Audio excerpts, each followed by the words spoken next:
It's very interesting as you describe this holistic aspect of coaching.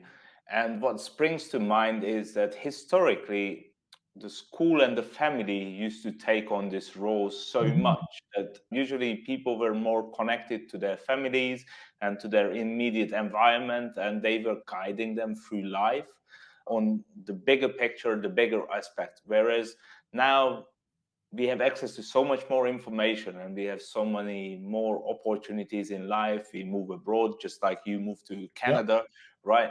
And you might get disconnected from the family, or your family or immediate environment might be a bit out of touch with how your life is. And we definitely need guidance on that. So it's a really interesting observation that you made, why people need coaches and why people need that support network around them, basically.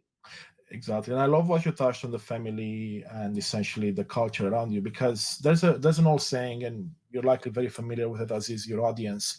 It takes a village to raise someone.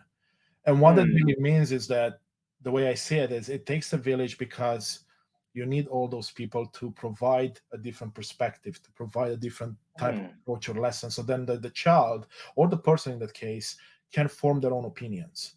Because what tends to happen, and again, this happened to me, and everything that I teach and talk about and do is something that I've gone through myself and done myself.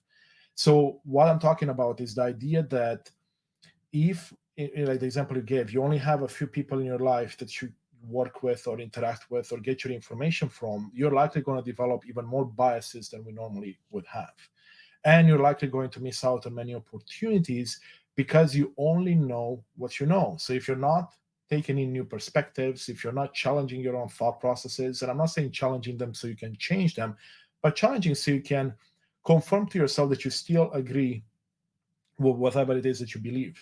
And once I started to realize that, I started to surround myself with people, again, not just people that I pay for, but people that I can bounce ideas off of, I can have deep conversations with, people that I can learn from, and at the same time give back and share as well what I've learned.